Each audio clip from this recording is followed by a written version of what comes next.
Twende kwa kayata. Kwani mkulima anakupatia pesa mingi aje? Buda yenyu anatununulia gari. Kwani ulala? Siku ni home. Hapa si kwenyu. Nimechoka kama mwanamke independent. Since when have you ever been independent? I think I made a mistake. That I'm living the wrong life. Now, can you excuse me?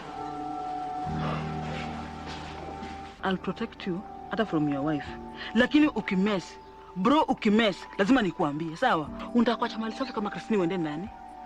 Unajua kwamba tu dakika 5 akuzabe makofi wewe. Aslap nani Jane? Hey, sasa inaelewa kwa nini bwanako kutreat venye ukutreat.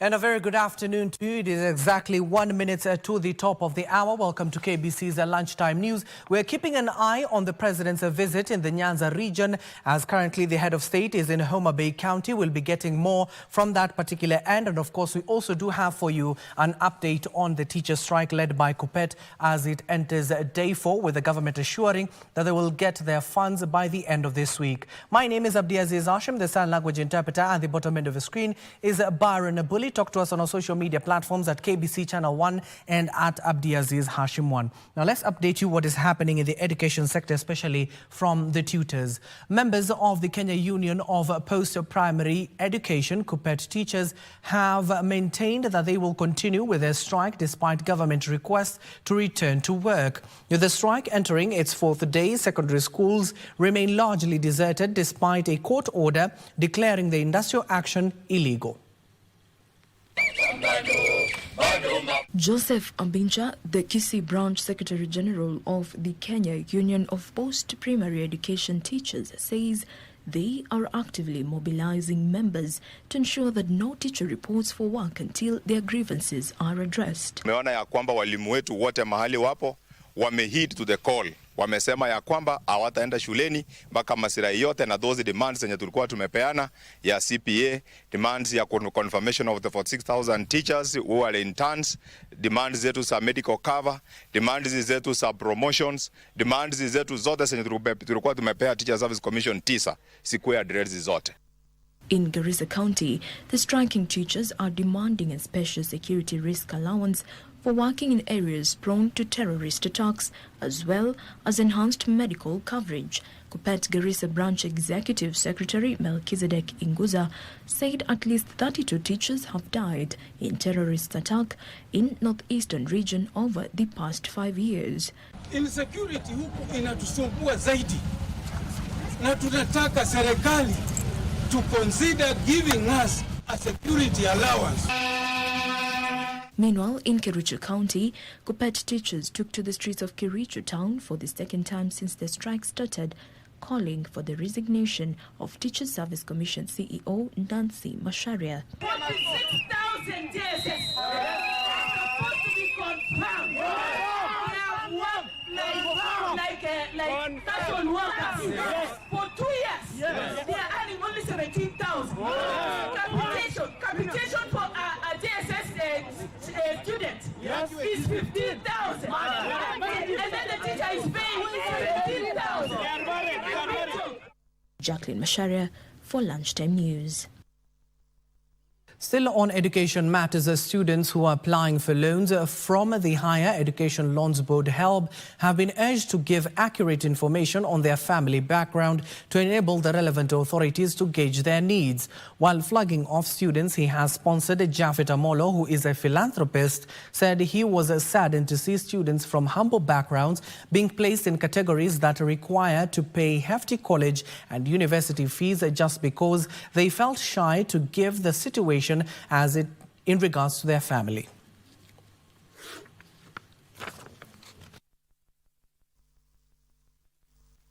So my clarion call is for like-minded citizens and like-minded professionals who can also chip in to help others so that we widen the scope and make our area developed. The problem is widespread across the country. We're talking about unemployed youths, and when we give these youths, when we give them the skills, we will try to minimize the rates of unemployment, and again, that will go a long way to help curb insecurity, because a youth is not idle, will not be tempted to indulge in things that harm or mess with our security. The problem we are having is the parameters that are being used to band these students, because you'll realize that the less fortunate, some of the less fortunate pupils from or students from vulnerable backgrounds have been banded in band 5. That would mean that they pay the highest number of percentage. So the parameters, how we are getting to know the really desiring or the really, what do we say, the really needy students is where the problem is. The objective is okay, but maybe the way it is being implemented, if at all we can have very transparent ways of getting to know who is able or who is needy, that is where we need to make some amends. There are so many people in this community that can do such a thing, but yet they have not shown up. So I'm really appreciating his effort, and I'm very thankful for this thing. Because since I finished my schooling around 2022, I've been looking for such chances, such opportunities, but I've found none.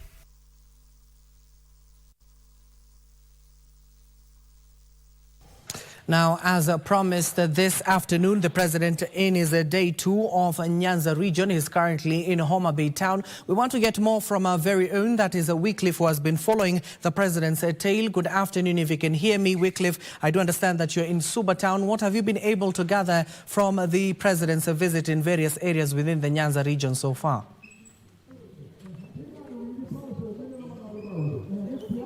A very good afternoon to you, Abdiaziz, Hashim, back in Nairobi. I believe you can see behind me there is an erected tent here, and that's clear indication that the stage is set for the homecoming ceremony of the newly appointed cabinet secretary in charge of the treasury and economic planning, that is John Mbandi. We are at Magunga location, that is in Suba South constituency, where the president is expected actually to grace that homecoming ceremony. This is the second day of the president's 4-day working tour of the Nyanza region, and all that began yesterday in Migori County. You saw him launching a number of projects and also giving promises to the locals there in terms of rice irrigation and also the last mile electricity connectivity. And that is the gospel that the president is again preaching today in Homa Bay County. We began in Oyugis for the Oyugis cluster water project, which is intended actually to benefit over 6,000 locals. That is in Kabondo Kasipul constituency. Thereafter, the president inspected the fish market that is within Homa Bay town, and again, just immediately after the inspection, he addressed the gathering there within Homa Bay town, also promising to, one, among other things, also, see to it that Homa Bay town adopts a smart town system. And of course, thereafter, the president flew to Rusinga Ring Road. Rusinga, that is in Suba North constituency, where for the first time, actually, the people of Rusinga will be able to use a tarmac road. That is the Rusinga Ring Road, which is 21 kilometers. The president is launching that program as we speak. From there, the president will come here for the homecoming ceremony. As you can see behind me here, the locals are seated, and also just the local leaders that are already here. But again, we've seen quite a number of political leaders from the Nyanza region accompanying the president. Almost all the MPs from the Nyanza region are with the president there. Also, the governor of Homa Bay County is accompanying the president alongside other government officials. One thing that has come out clear from the president's speeches is the need, the commitment of his administration to unite the country, and that is evident by way of the broad-based government that the president has adopted, in a way that also appointing leaders from the opposite political faction to his cabinet, and that is the overriding call that has mirrored prominently since yesterday and also today. And he's also touched on the Raila Odinga's AUC chairmanship bid, and of course is rallying support from the locals. Of course, we know the locals will not vote, but then is assuring the commitment of the government of Kenya to campaign for Raila Odinga's AUC chairmanship bid. And of course, with that is calling for a unified country, a united country with a common goal. Well, we are here monitoring the everything as it unfolds, waiting for the president and of course the man of the day, that is John Mbadi, to arrive here, and we'll take note of the speeches here and we'll update our viewers promptly. For now, Abdi, it's back to you. Thank you so much. That is our reporter Wycliffe, who's been following the president's tale since he entered the Nyanza region. And of course, today it is day 2. The president has made various stopovers. You've just heard from Wycliffe, and he'll inform you in our subsequent bulletins. Currently, the head of state is at the Rusinga Ring Road, Suba North constituency, where he's addressing folks there. And once he completes that particular address, he'll be heading over to the Thanksgiving of CS National Treasury Cabinet Secretary. That is John Mbadi, that is supposed to be held there at Suba South constituency, and we'll duly inform you in our subsequent bulletins. So more other news now. A total of 6,400 identification cards replacements are ready for collection at the Embu Huduma Center. Area County Commissioner Jack Obuo is urging residents to go pick the document that is critical in accessing government services. Obuo is additionally asking those who applied for fresh registration at various National Registration Bureau offices across the county to continue following up on the process. Ziko ready, wakuje wachukue. Wale wali apply for replacement. Kuna wale pengine walienda kwa maofisi ya ID, ile original ama ile initial registrations. Hawa wataendelea tu kupata hizo IDs kutoka kwa maofisi ya registration katika vituo vya utawala. Elsewhere, Kapenguria Member of Parliament Samuel Moroto has called on security agencies in West Pokot County to unearth a motorbike theft syndicate operating within the region. Moroto further expressed his concerns over the rampant boda theft, saying no arrests have been made so far. He asked the public to work with the police by volunteering information that will lead to the arrest of the criminals. Mmesikia mambo ya insecurity. Watu hao boroboro wamelia. There are only two things here. Hapa tuko na security ya kutosha. Hiyo yenu ya mnasema ya ofisi ya nini, hata nimeambiwa mpaka nikaita huyu korokuwa ngaangalie wasungumze na kuna choo nataka karibu na maliza watu. Wakati tunafuata pikipiki tunapata changamoto ya mafuta, tunapata changamoto ya magari ya kutumia. Saidia sisi mambo ya security. Insecurity hapa imekuwa pua mbaya sana. The Kenya Medical Supplies Authority, KEMSA, is appealing to county governments to pay debts amounting to 3 billion shillings owed by the devolved units to facilitate the effective supply of medical commodities. KEMSA board member Bernard Bett, who was speaking during a mass distribution of 298,000 insecticidal nets in Baringo, says almost county governments have accumulated massive debts affecting KEMSA's ability to purchase consistent supplies. KEMSA is undertaking the last mile distribution of 10.9 million nets to 20 malaria endemic counties within Eldama Ravine, Mogotio and Baringo South sub-counties being the latest beneficiaries of the 2023-2024 malaria campaign funded by the Global Fund and USAID. Identification of the recipients, who to receive, and it's a long process. It's really a long process, but that would be said very eloquently by the National Malaria Control Program on behalf of the ministry. But I can chip in and say they do, registration. They do micro planning first of all. Very detailed. You'll pronounce it micro planning. To the smallest detail. And give us. So our work is actually not to plan where these nets go as KEMSA. That is not our business. Ours is to get instructions from the National Malaria Control Program through a platform they call Digimal, digital malaria or something, you know. So we get that and then we link that to our LMIS, Logistics Management Information System, and get exactly where these posts are. So we do not, as KEMSA, at any time, you know, map out the posts. We are given those posts by the stakeholders.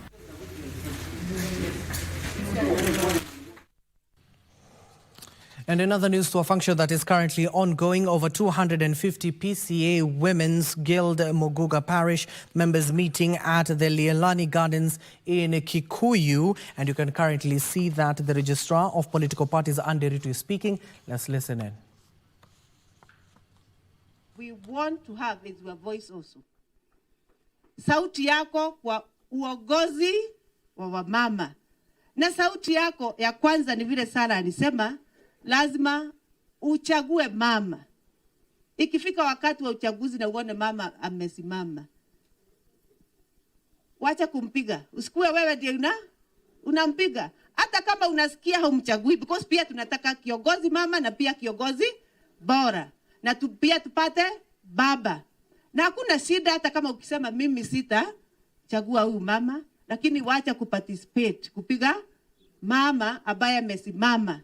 It has taken a lot of courage, even for that woman, kusimama. Kwa sababu kusimama kura, kunakuja pia na matusi. Kunakuja pia na mambo ya kutumia pesa yako. Kunakuja pia na kudharauliwa na watu kutaka kusukuma wewe. Kwa hivyo, sio vizuri kupiga mama kama amesimama. Lakini kiwezekana chagua mama na umsaidie. Na umpanyie campaign ukiona mama kiongozi ambaye ni mzuri. Ya pili, the role of women should also include, during the election period, educating every person that is around you about peace.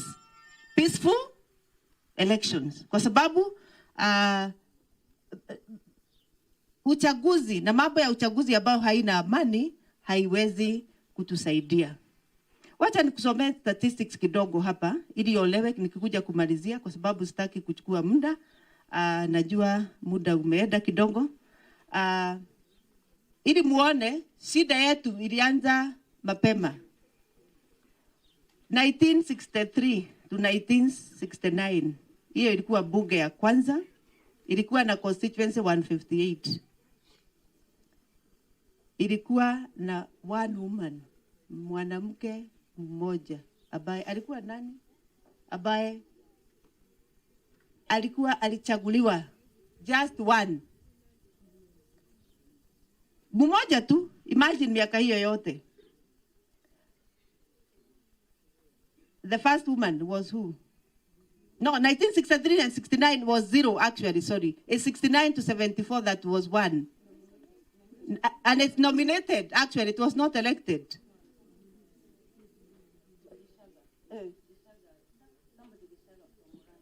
Yeah, it was somebody Gishaga from Muranga. Na alikuwa nominated, hata hakuchaguliwa. Yeah, alikaa I think miaka miwili. Kukakuja kitu ikasemekana hapana, wewe ondokea huu mzee, kuna siasa tunataka kupanga hapa, ondokea huu mzee.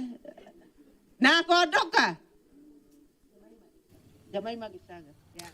Well, that is the registrar of political parties, Anderitu, in a gathering that is advocating for financial literacy and social inclusion training for women and women leaders, especially given that the strides they have made in the political arena, of course, advocating for the 2/3 gender rule and urging the people who are there as well to support the women who have decided to run for office in various capacities. We'll have more for you in our subsequent bulletins. Elsewhere, the county government of Kiambu, in a joint effort with the National Land Commission (NLC) and Office of the Land Registrar, has initiated a verification exercise to confirm ownership of controversial Githunguri ranching land in Ruiru sub-county. According to the County Executive Committee member of Land, Salome Wanaina, the county has taken a neutral stance to bring together all stakeholders with the intention of making sure genuine land owners get title deeds and the public land is surrendered to the use of public amenities. We are here to make sure that everybody gets their right. If you earned some money and you worked for a number of years and you used your savings to buy a piece of land in Genogori Ranch and you've never been given your title, that is the only thing that we want for you, not anything else. Na mheshimiwa amesema atuitishi pesa, anatuitishi original documents zenyu, atutaki kutumia that information for anything. We only want to make sure that you get what is rightfully yours. Tumeteseka na hii mambo ya Githunguri Ranching Company. Mama ameuza busi mpaka kuku zake tukifuata hii mambo ya saba. Lakini leo tumeshukuru kwa sababu tumepata ripoti, hakika tutapata hiyo saba letu. Still on land matters, a 92-year-old woman is protesting the issuance of a temporary occupation license on a road reserve that blocks access to her land along Tomboya Street, Chuda Ward, near the Technical University of Mombasa. Speaking about the issue, Lineto Dhiambo, the granddaughter of the widowed woman, said that last month she noticed unusual activities in the plot after she found workers digging trenches. Area member of the County Assembly, Samir Balo, vowed to help the elderly woman fight for her land. Hii ndio wakipata kitu kidogo wananitumia. Nasikia? Sasa wakifunga hii kazi, mimi nitakufa njaa au wao watanilisha? Watanilisha? Whoever is constructing here, nendo ufanye huko kwako mbele. Si hapa. Hapa ni kwa wenyewe. Na kuna wenyewe. Na huyu mwenyewe ni huyu mama mmoja wao wa wenyewe hapa. Na sisi wakazi wa Chuda hatutokubali kudhulumu mtu yoyote wa Chuda. Biashara zangu zimefungiwa pale, sina mahali pa kuingia, wamefunga kabisa. Mimi watu wangu hawafanyi biashara. Sasa mimi naomba haki. Naomba haki. I'm asking, au nikienda kwa county naambiwa Ministry of Land wamepeana hii nafasi yangu kwa mtu amepewa TOL. Lakini nimezunguka Mombasa nzima nikiangalia, sioni mtu ameweka biashara mbele ya biashara mwingine, kila mtu ana heshima yake. Sasa sijui kwa nini hapa kwa Mama Hazel ndo wanaona lazima wakuje waweke biashara yake hapa, biashara yao hapa mbele. So mimi nimekwazika na hiyo Ministry of Land ambao watu wangu wanaenda kuuliza msaada kutoka county government, wanaambiwa waende kwa Ministry of Land. Still on the same concerns, but in central part of the country, where squatters claiming a part of Kakuzi land bordering Kiambu and Murang'a counties have called on the National Land Commission, NLC, to resolve the long-standing dispute to pave way for speedy settlements. Speaking during a meeting with officials of the National Land Commission, the squatters, led by their chairman, Murigi Njogu, demanded the multinational fruit processing company cede more land for over 8,000 squatters and cease withholding the 4,000 acres they had promised to award them years ago.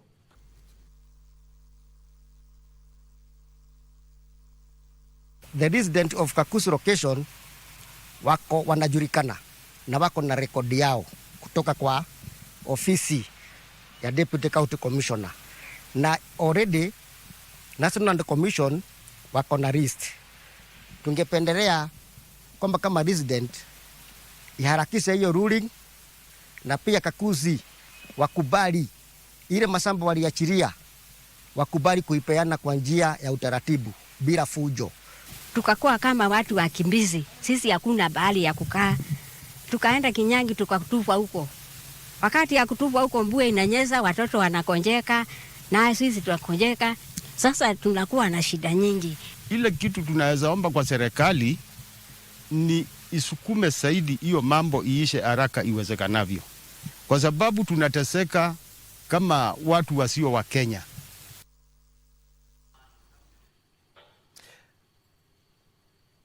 Health Principal Secretary Mary Muthoni says the government is keen to deal with mpox at all border points to avert its threat to the country. Meanwhile, nominations for the inaugural NGOs Award 2024 that are set to take place on the 29th of November in Nairobi opened on Wednesday and will run till September 30th. Tilio Marco has the details of this and other stories in the County News Roundup. Health Principal Secretary Mary Muriuki says vigilance at the country's borders has been enhanced to keep mpox at bay. Speaking while flagging off distribution of mosquito nets at Narok Referral Hospital, the PS said out of 68 contact persons tested, 2 have tested positive for mpox. We have been able to enhance our surveillance. Out of the 68 samples that we had, only 2 have been confirmed for the many weeks that we have done the checks. Meanwhile, nominations for the inaugural NGOs Awards 2024 that will be held on 29 November in Nairobi open on Wednesday and will run till September 30th. The event will bring together the finest non-governmental organizations, journalists, celebrities, donors, public benefit initiatives, and community champions across Kenya. Nominations are open to organizations or individuals on the www.ngosawards.com portal. The NGO Award basically is to recognize NGOs that are in this country for the good job they are doing, for the, NGOs basically complement government efforts towards service delivery. In Machakos, the County Finance and Economic Planning Executive Member Onesmus Kuyu has told members of parliament from the area to embrace public participation being done by the county government. Kuna watu wanadanganya wananchi kwa mitandao ya kwamba hii public participation governor anafanya si ya kikatiba. Ni kitu ya kuhuzunisha sana, sababu wenye wanatuma au watu ni wenye wanatengeneza laws in the National Assembly. In Kakamega County, Governor Fernandez Barasa assured residents that its administration will improve sporting facilities and support extracurricular activities. Right now, we are doing some bit of rehabilitation in the field of Kakamega High School. We are also doing some bit of rehabilitation kwa kiwanja Mukumu. I know the Momiasi complex, we are also doing some rehabilitation. There's really merits because for you to excel in your sports, you really need to have the infrastructure.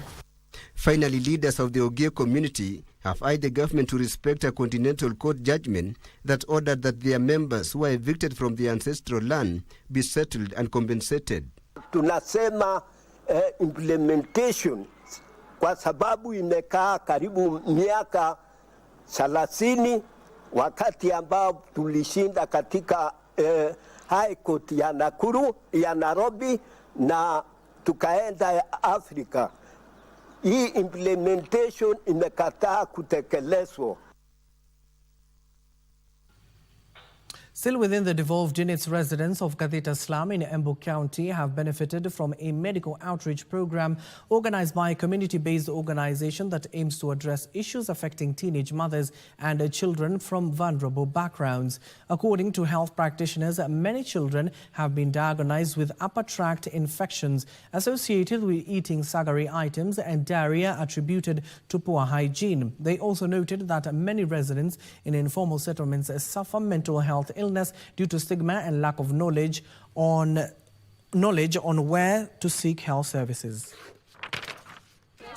Tumeona pia wamekuwa na magonjwa ya kuendesha, so tumetibu pia hayo kwa wingi, na kwa watu wazima tumetibu pressure na diabetes na ugonjwa wa kisukari kwa wingi.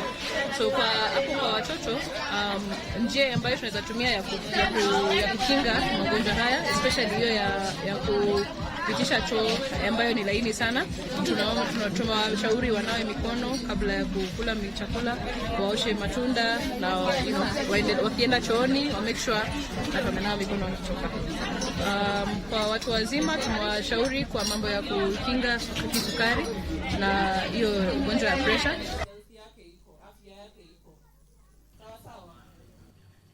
It is 27 minutes past the hour. You do not want to go far because we'll be taking you live to Maputo in Mozambique. We'll be telling you what is happening there. Do not miss that.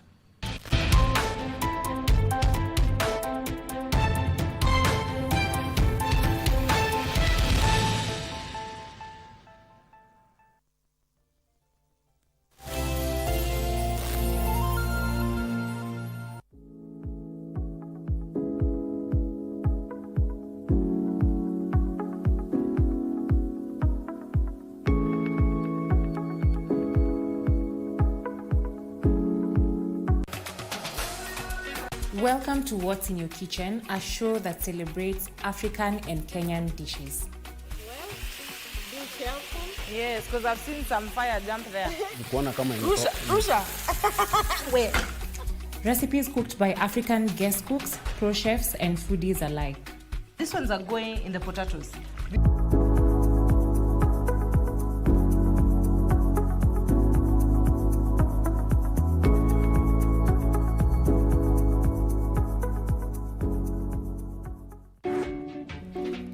Kati yangu na wewe nani anaweza piga mwingine?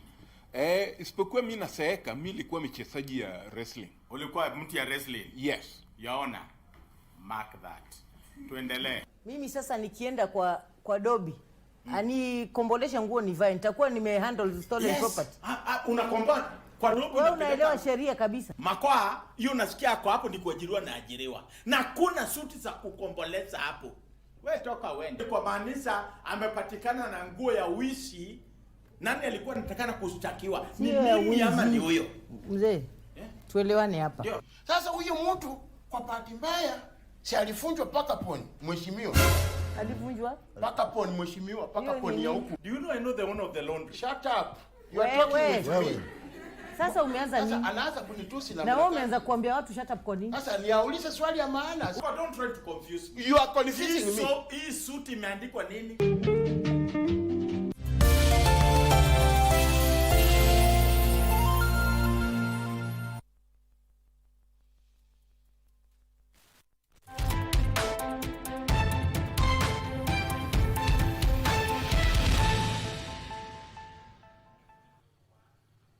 Welcome back and thank you for staying with us. Now to a developing story where the Ethics and Anti-Corruption Commission has arrested 2 traffic police officers at what they are calling a notorious bribe collection spot in Litein town along Sotika Kericho town. Now the commission's spokesperson, that is Eric Ngumbi, has confirmed the incident, saying Corporal Rachel Aibe and Constable John Oluoch were processed at the EACC South Rift regional offices in Nakuru and released on a bail pending finalization of the probe. As the detectives were transporting the 2 officers from Litein town to Nakuru, they arrested Corporal Cynthia Kemoi and Police Constable Philip Sitenei, bringing a total to 4 members of the public, subsequently being urged to desist from highway corruptions, as it is a major contributor to road carnage that is in the worst scenarios cost people's lives.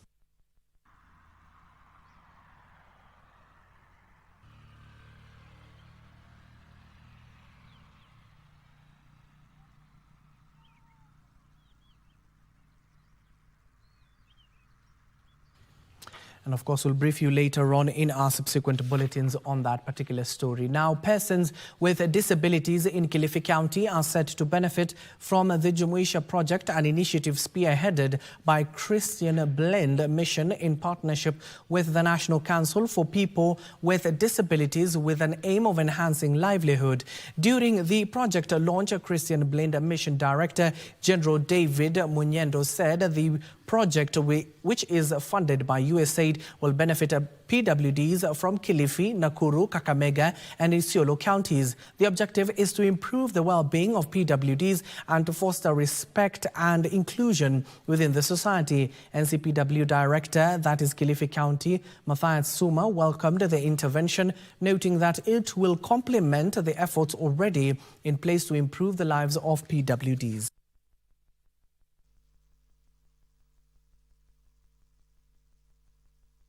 Huu mradi unalenga kupeana vijana ambao wako na ulemavu kazi kupitia kwa what we call internship program, ambayo inalenga vijana 30 kutoka Kilifi County wapate placement ya 6 months, alafu thereafter waweze kupata skills na hekima ambayo inaambatana na wafanyikazi ili waweze kupata na kujikimu katika maishani mwao. Kwa hivyo mradi huu utaweza kuangazia swala hilo, tuone kwamba kuna ongezeko la watu wenye ulemavu ambao wanapata ajira, hivyo kuangazia swala ambalo limejikita katika katiba, kuona kwamba watu wenye ulemavu wanaweza kupata ajira.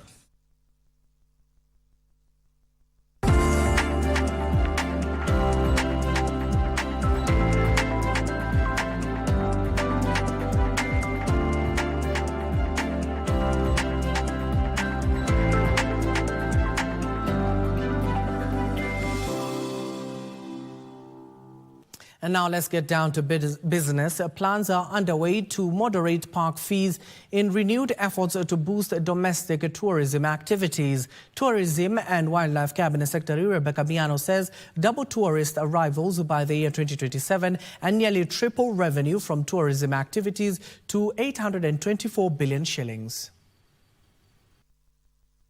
The Tourism Research Institute's 2023 report indicates that Kenya received 2 million tourists last year, generating 352 billion shillings in revenue. Plans are now underway to increase tourism arrivals by an additional 3 million visitors, as the government targets to generate 824 billion shillings annually by 2027. Tourism and Wildlife Cabinet Secretary Rebecca Miano says plans are underway to create policies that will further regulate and streamline operations at the sector to increase revenue. We have a very ambitious target to increase our visitors or tourism numbers to 5 million in 2027 from the current 2 million. And it requires a lot of synergies. It requires very intentional actions. The policy changes may also see park prices moderated after tourism operators warned that high park fees may lead Kenya to lose its competitive edge. In the products that we are selling, like Masai Mara, there is need for more engagement, like discussions on the table on any changes that are coming by. Tourism is all about the experience a visitor gets when they travel into a country. What experience are we selling to tourists when they come to Kenya? Some of the issues we have raised are we need better roads, we need traffic addressed, we need infrastructure in the different parks in the country. In new strategies to show up the tourism numbers, the government is planning comprehensive public-private partnership ventures aimed at liquidating tourism sector startups and enhance the business environment. I have assured the private sector of a robust relationship with government, better coordination, better support, because together, if we address the issues they have raised and the challenges they face, we will be able to move our sector forward. Infrastructure around key national parks across the country will be rehabilitated and constructed in new strategies aimed at attracting tourists and additional investments. Alan Auko, Lunchtime News. Thank you, Oko, for that piece. Elsewhere, Busia County Government is finalizing on contractual farming deals with a number of investors to be based at the planned Nasewa Export Processing Zone EPZ. The county officials are urging farmers to focus on increasing the quality and quantity of farm produce to meet the capacity requirements at the Nasewa Export Processing Zone. Oil is our flagship project. We are working on registering farmers who are going to be involved in that value chain. We are also facilitating them with mechanization, e-voucher fertilizer, extension. We are also revamping it. You've seen agripreneurs, you've seen the motorcycles. So we are saying anytime an investor wants soybean, we are ready to supply.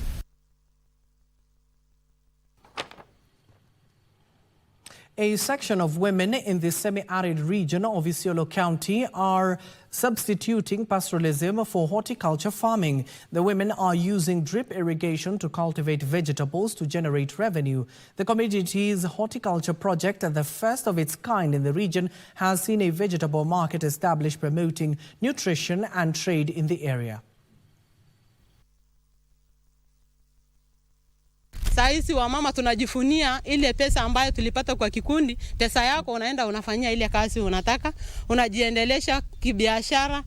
Kama ni shamba unaenda unafanya kazi yako, jioni unaleta mboga nyumbani. Kitambo tulikuwa tunategemea Isiolo market, unaenda unachukua mboga huko, chakula ambayo ulikuwa unahitaji unaenda pale.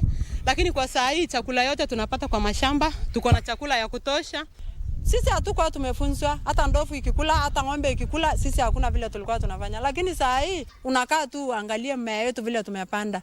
Hiyo pesa tuligawa kwa kila group. Pia saa hii kwa hiyo pesa tuliinuka sana. Kuna mama alikuwa anafanya kazi ya mbuzi, alikuwa anauza mbuzi 2, saa hii ako na mbuzi 3.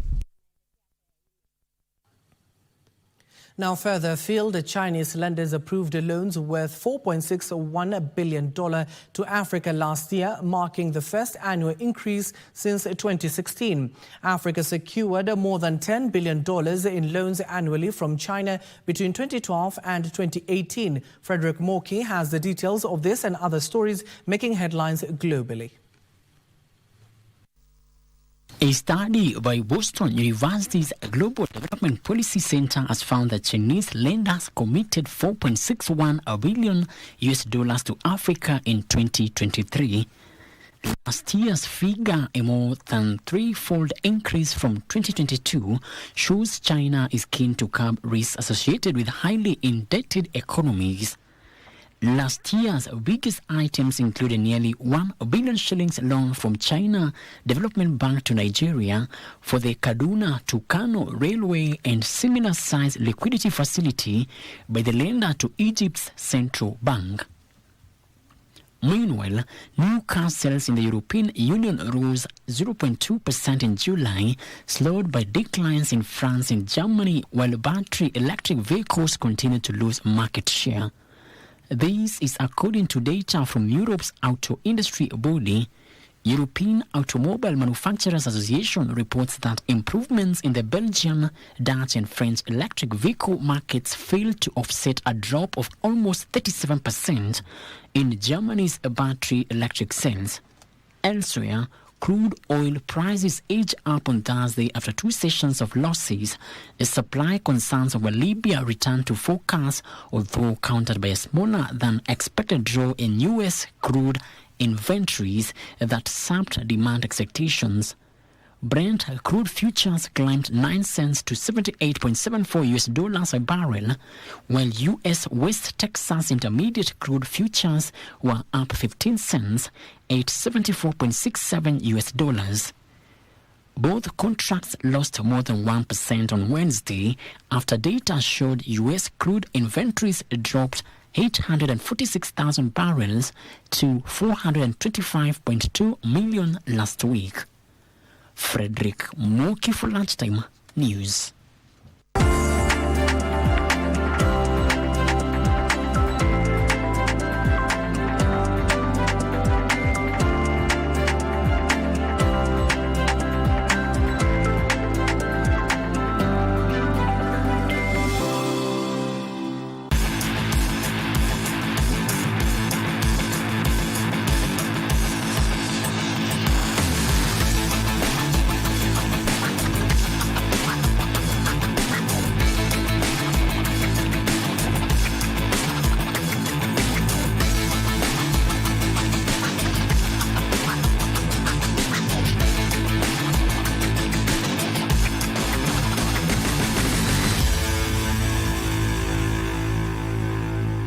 And now finally, welcome to the world of sports. Kenyan athletes will seek to extend their dominance in the women 3,000-meter steeplechase when Sharon Chepkemoi and Diana Chepkemoi take to the track tonight in the final of the race on day 3 of the 20th World Athletics Under-20 Championship in Lima, Peru.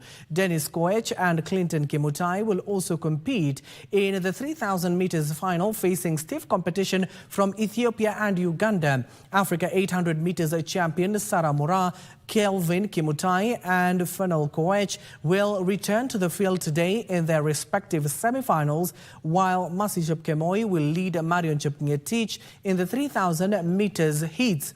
Now, Kenya sits 5th on the medal table at the moment with 1 gold won by Andrew Alamisi in the 5,000 meters. Australia leads with 2 gold medals and a bronze, followed by Ethiopia with 1 gold and 2 silver medals, while China and South Africa are joined third with 1 gold, 1 silver and 1 bronze medal each.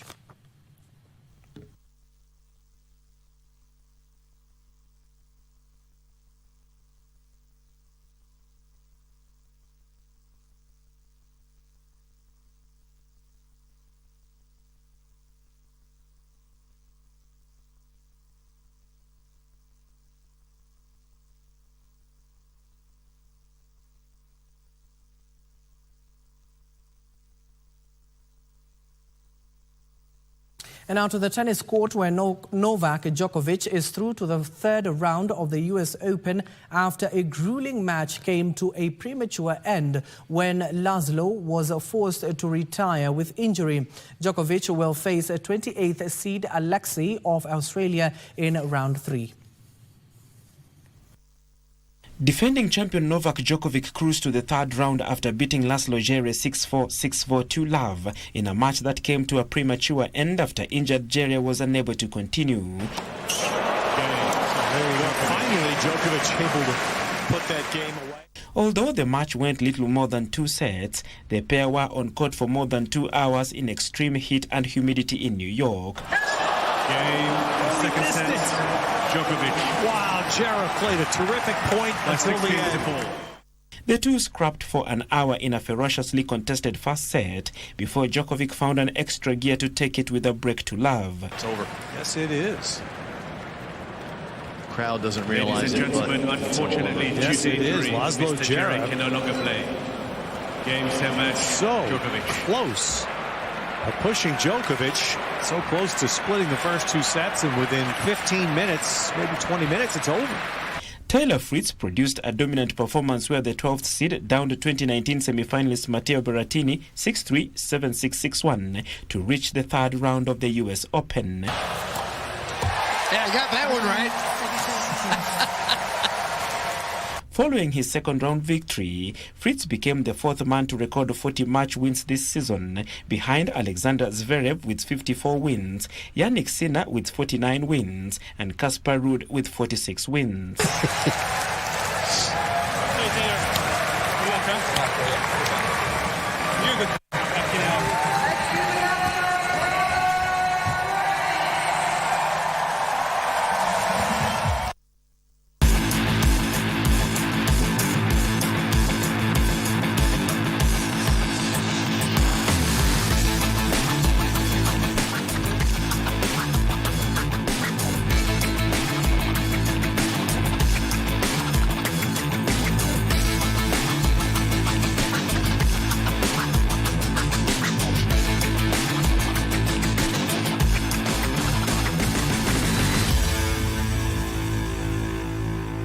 And before we wrap up our bulletin this afternoon, the government plans to harmonize the fragmented policies and integrate laws that safeguard the interest of all Kenyans, especially those in the informal sector, through a national retirement benefits policy.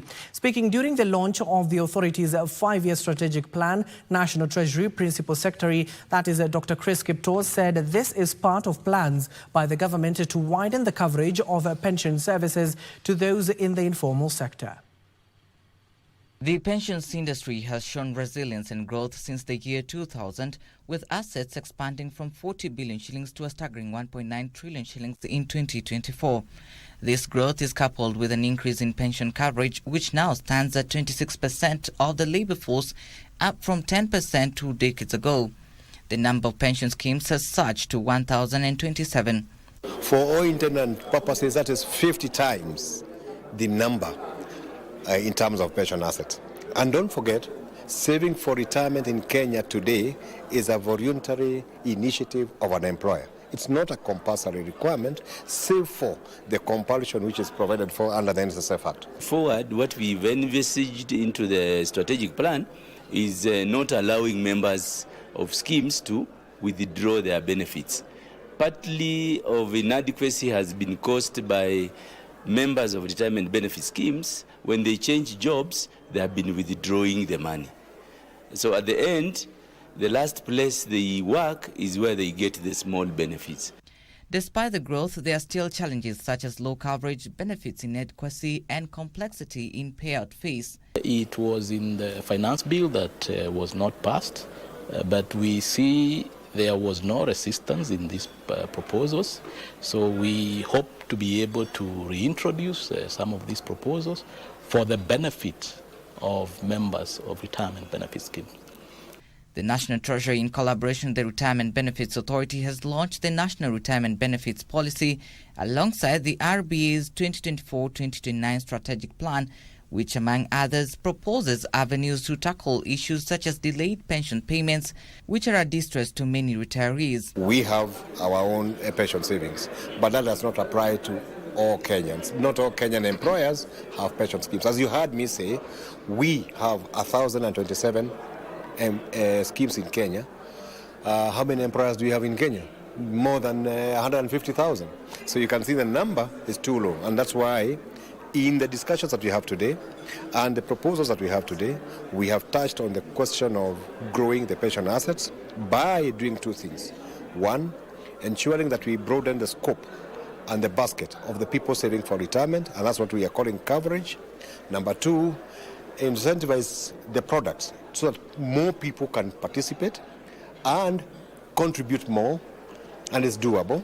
Other proposed measures include increasing the deductible tax contribution limit from 20,000 to 30,000 shillings, introduction of a 10,000 shillings tax deduction on post-retirement medical funds, and tax exemptions on benefits received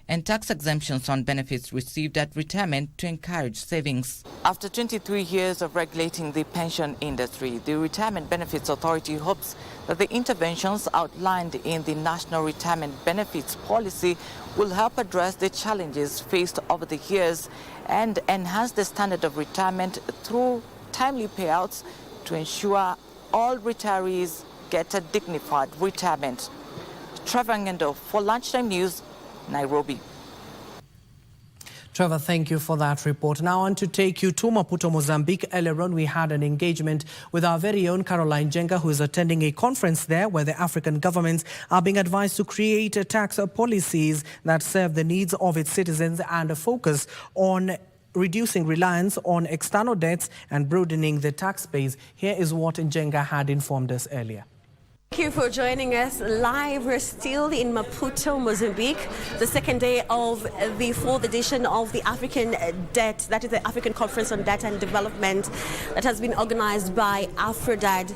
And today we've been speaking about reforms, of course, in the global architecture and also looking at the feminist lens in regards to that and also looking at the lessons we can learn from trade and tax policies. And to just expound more on that, I am joined by Dr. Leila Latif, who is the University of Nairobi Committee on Fiscal Studies, just to expound more on tax policies and also how we can navigate the revenue collection space and also see how we can ensure that we are taxing more on the wealthy individuals and also look at how we can ensure that the corporate tax goes up instead of the income tax. Thank you for joining us, Dr. Leila. Maybe we can start from the conversation that we've been having right now on the feminist approach on, of course, the global architecture and also lessons learned from trade and tax policies. Fantastic. Thank you so much for having me. It's so great to be here. Hello, everybody. So I think the conversation is really important going forward in terms of determining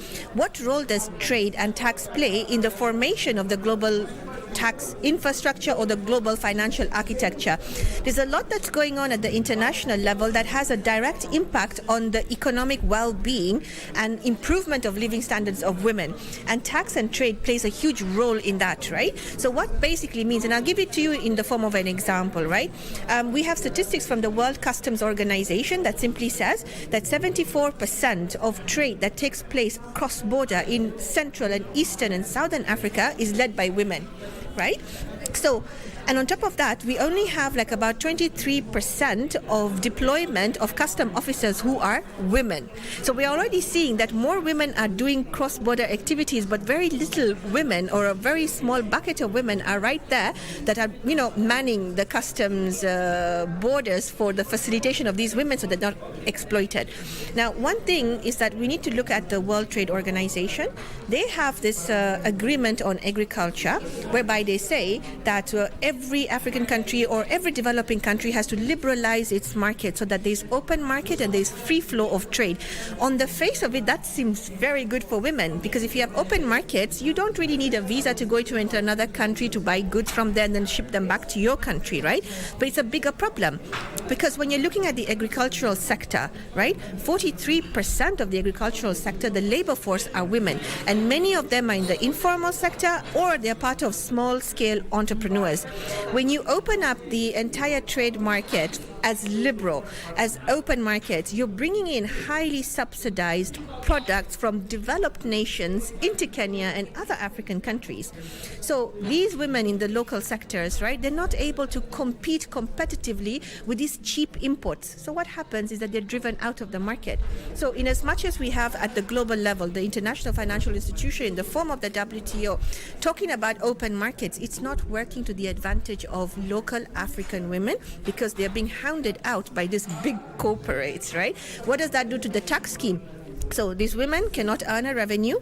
They can't earn an income. That means they can't pay taxes. If they can't pay taxes, government can't collect adequate sources of revenue to finance development going forward. What then happens? We then have to look at debt. And debt keeps mounting. When you have more debt, you come up with austerity measures. Who are the people who are going to be impacted with these austerity measures in the first place? And Dr. Leila, it's a broad subject and we can speak a lot about it, but I'd just like to touch base on how can Africa widen the tax net and also ensure that maybe the wealthy individuals are taxed more.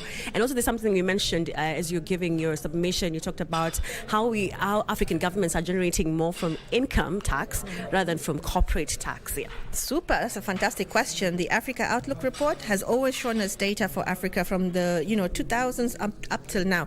The way in which Africa generates revenue is more from income tax rather than corporate tax. It's always like a higher percentage of income, lower from corporate income tax. So then the question is, how do we think about mobilizing more revenue to support our development? And that's the beautiful thing that you mentioned is the wealthy. Who are the wealthy in the country? How do we define the wealth base? Right now we speak about capital gains tax and we say capital gains tax is a form of taxing wealth. It's not really a form of wealth taxation. Data from the World Inequality Lab tells us that you have like 10% of the wealthy in Kenya hold 40% of national income. That's a huge disparity. So we've got to start thinking about the taxation of the wealthy. We've got $7,200 millionaires in Kenya. We need to figure out how do we design a wealth tax system that's going to tax their net worth, and that net worth would now be helpful in expanding and broadening our tax-based structure so that we result in more revenue resources rather than putting the fiscal pressure on common mwananchi like you and I.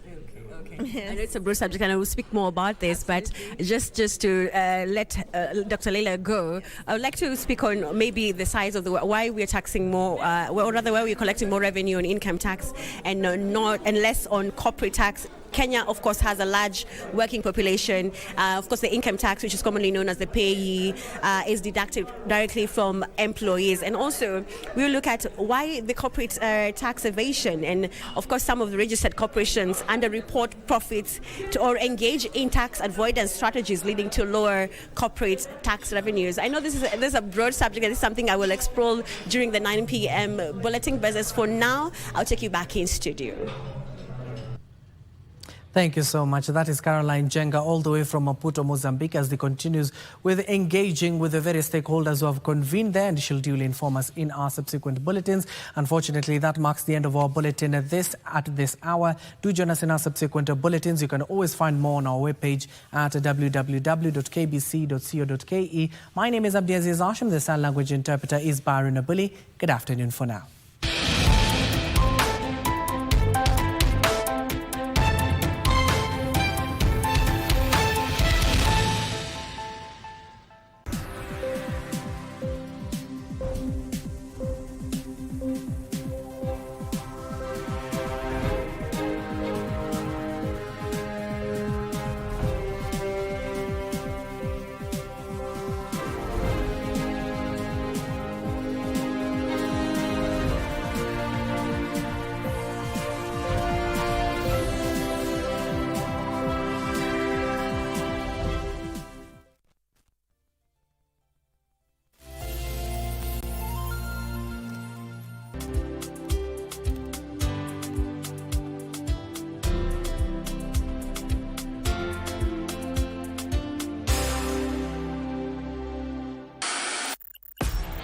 On KBC Channel 1, we are a TV station like no other. Get a taste of the best in entertainment. Yes, indeed. Feel the passion. Will you promise me? I swear that you will never lose me. I can't get married to you. I'm sure you knew about it. That's why you're making fun of me. Experience the drama. Get out. Who is the man in this one? And the laughter. Hii wigi umevaa kichwani. Zile wakati tulikuwa tunaapishwa tunapewa mheshimiwa.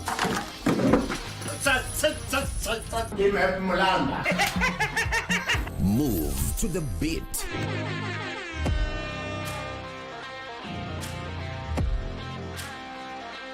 We are live from Broadcasting House. And get informed on the latest happenings. KBC Channel 1. Wow. Yeah! We are the full package. Oh, yes. And Kenya's watching. Thank you very much for joining us.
Hello and welcome to the show. My name is Maria and this is Health and Lifestyle, a show that inspires you to adopt a healthy lifestyle. We bring you real-life stories and experts to discuss issues that concern you. Our social media platforms at Mariambo, at KBC Channel 1 on X and KBC Channel 1 TV on Facebook is where you can interact with us. Coming up in this program. They did the x-ray and the teeth hazikuwa zimesimama vizuri, so they were like, this one have to go. The cost of neglecting dental health. Oscar shares his experience. It's been shown that diabetes is worse in people who have poor oral health, especially periodontitis. Your mouth, the gateway to your overall health. Dr. Godfrey Maronga explains. And on Good Practice, we learn about oral hygiene.